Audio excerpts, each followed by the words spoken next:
Okay तो guys आज के वीडियो में हम आपको बताने वाले हैं कि आज के स्मैकडाउन में क्या कुछ हुआ।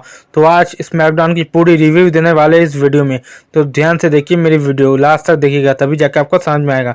तो आज का स्मैकडाउन का शुरुआत करते हैं हमारे सोलो सिकोआ, जो अपने पूरी एमएफटी के साथ आते हैं रिंग में और आके वो यहाँ पे सैमी ज़ेन और जेकब फाटू के खिलाफ बुराइयां करते हैं। वो कहते हैं कि मैंने मंडे नाइट रॉ में जाके सैमी ज़ेन को पेला है और साथ ही साथ स्मैकडाउन में जो उसो जिम्मी उसो जेकब फाटू इन तीनों को भी पेला है। तो यहाँ पर सैमी ज़ेन आ जाते हैं और वहाँ पर सैमी ज़ेन आके कहते हैं सोलो सिकोआ से कि तुम अपने दम पे कुछ नहीं कर सकते, तुम अपने झुंड को लेके आते हो और हमारे ऊपर गिद्दरों की तरह अटैक करते। तो यहाँ पर सैमी ज़ेन ने भी मुक्का मार दिया है सोलो सिकोआ को और उसके बाद तभी वहाँ पर आ जाते हैं जेकब फाटू और वो भी आके तोड़ते हैं सोलो सिकोआ के एमएफटी को।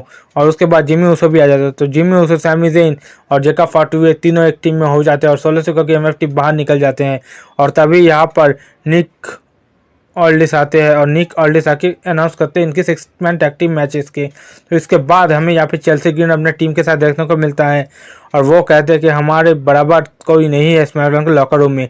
अलेक्सा ब्लिस भी यहाँ पर आ जाते हैं। तो अलेक्सा ब्लिस के साथ यहाँ मैच होने जाता है पाइपर निविन का। तो पाइपर निविन वैसे अलेक्सा ब्लिस का काफ़ी ताबड़तोड़ दमदार मैच था ये, जहाँ पर पाइपर निविन हमेशा अलेक्सा ब्लिस को मारने जाते हैं मगर खुद ही घायल हो जाती हैं और अलेक्सा ब्लिस हट जाते हैं वहाँ से। ओके, और इसके बाद काफ़ी डिस्ट्रैक्शन भी किया है पाइपर निविन को जितवाने के लिए चेल्सी ग्रीन, मगर कुछ फ़ायदा नहीं हुआ। रोल अप करके अलेक्सा ब्लिस जीत चुकी है इस मैच को, मगर उसके बाद भी मैच के बाद भी अलेक्सा ब्लिस के ऊपर टूट पड़ती है चेल्सी ग्रीन और उनकी बंदी। तो यहाँ पर अलेक्सा ब्लिस को भी खूब कूटती है, मगर यहाँ पे अलेक्सा ब्लिस को बचाने के लिए यहाँ पे शार्लेट फ्लेयर आता है, मगर शार्लेट फ्लेयर को भी तबीयत से कूटती है।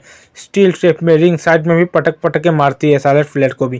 तो यहाँ पे शार्लेट फ्लेयर की हालत भी खस्ता कर देते हैं यहाँ पे चेल्सी ग्रीन।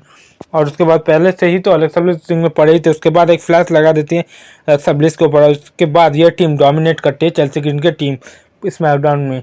ओके, तो इसके बाद ये तो सेगमेंट यहाँ पर ख़त्म हो जाता है और इसके बाद जो सेगमेंट आता है वो है बैक स्टेज है। टिफनी स्ट्रैटन को चैलेंज करती है जेट कारगिल। तो यहाँ पर निक ऑल्डिस इनसे समझ आती है कि ऐसे कोई मैच नहीं होता, मैच के लिए मैचेस लड़नी पड़ती हैं। तो यहाँ पर इनके बीच भी कुछ बहस छिड़ जाती है और यहाँ पे इसके बाद हमारी मोटी आंटी नाया जैक्स भी यहाँ पे आ जाती हैं और वो कहते हैं कि मैं इस चैंपियनशिप की हकदार हूँ। तो यहाँ पर शायद से जेट कारगिल और नाया जैक के बीच मैच हो सकता है, जहाँ पे जो जीतेगा वो टिफनी स्ट्रैटन को चैलेंज करेगा। और इसके बाद हम देखते हैं कार्मेलो हेज और मीस को। कार्मेलो हेज और मीस मिल के एक टैग टीम में लड़ते हैं, जहाँ पर कार्मेलो हेज काफ़ी मेहनत करता है, मगर यहाँ पे मेवा छीन के ले जाते हैं द मीज फिन करके जीत जाते हैं। तो कार्मेलो हैस को ये सब पसंद नहीं आता है गाइस। इसके बाद हमें जेट कारगिल भी देखने को मिलता है, मगर उसके बाद जो ये जूलिया का जो मैनेजर है ना, वो आके पटाने लगता है टिफनी स्ट्रैटन को। मुझे बिल्कुल भी ये समझ में नहीं आ रहा कि ये क्यों पटा रही है टिफनी स्ट्रैटन को। तो ओके, इसके बाद ये स्मैकडाउन का तो ये यहीं पे ख़त्म हो जाता है। उसके बाद यहाँ पर मीचिंग मियाम आते हैं और यहाँ पे आके मियाम इसे पटाने की कोशिश करते हैं गाइस। तो इसके बाद ये तो कुछ नहीं, उसके बाद हमें स्मैकडाउन में देखने को मिलता है हमारे स्कॉटिश साइकोपैथ ड्रू मैकिंटायर। वो आके कहते हैं कोडियोस के बारे में कि ट्रिपल एच हर समय कोडियोस को ही सपोर्ट करते हैं, डब्ल्यूडब्ल्यूई वाले कोडियोस को ही अपॉर्चुनिटी देते हैं, मगर मुझे तो कभी अपॉर्चुनिटी नहीं देती है। मैं लॉकडाउन में ही एक बार चैंपियन बना था, उसके बाद अभी सालों हो गए उस बात के, मगर अभी भी मैं एक बार भी चैंपियन नहीं बना। तो यहाँ पर फाइनली बेसिकली ड्रू मैकिंटायर कोसते हैं डब्ल्यूडब्ल्यूई वाले को और यहाँ पे गुस्सा जताते हैं अपने, और कोडियोस को कहते हैं कि मैं बेस्ट इन पेरिस में तुम्हें खत्म कर दूंगा, क्योंकि आप सबको पता है कोडियोस और ड्रू मैकिंटायर के बीच मैच है बेस्ट इन पेरिस में। इसके बाद हमें रिंग साइड में जेकब फाटू के दुश्मन सोलो सिकोआ के एमएफटी के साथ देखने को मिलता है, जो स्ट्रीट प्रॉफिट से बहस करने लगते हैं यहाँ पे रिंग साइड में। तो यहाँ पर सोलो सिकोआ तो यहाँ से चले जाते हैं, कुछ कहते नहीं है ज़्यादातर, और इनके बीच कुछ खास हमें सेगमेंट देखने को नहीं मिलते हैं।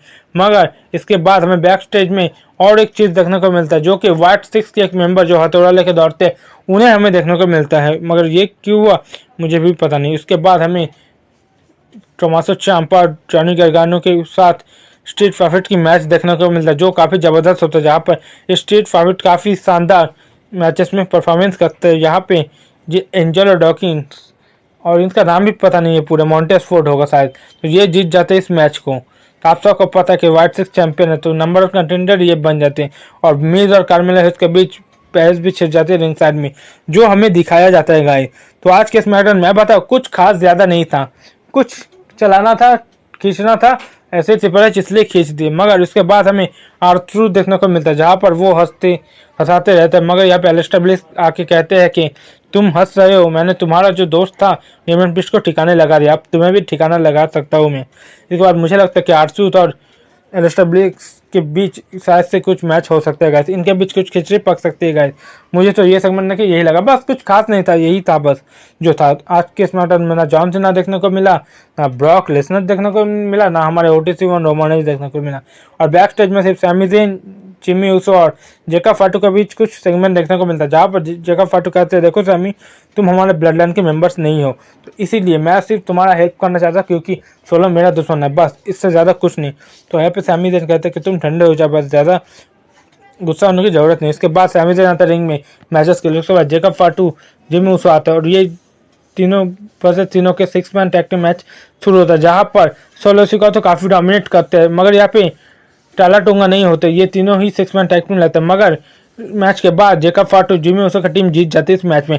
मगर उसके बाद ब्लड लाइन का अटैक हमें देखने को नहीं मिलता है। वीडियो चले तो लाइक कीजिए, चैनल ना तो चैनल को सब्सक्राइब कीजिए, वीडियो को शेयर भी कीजिए, आपका राय कमेंट में बताइए। मिलता है कि आपको ऐसे अगली इंटरेस्टिंग वीडियो में।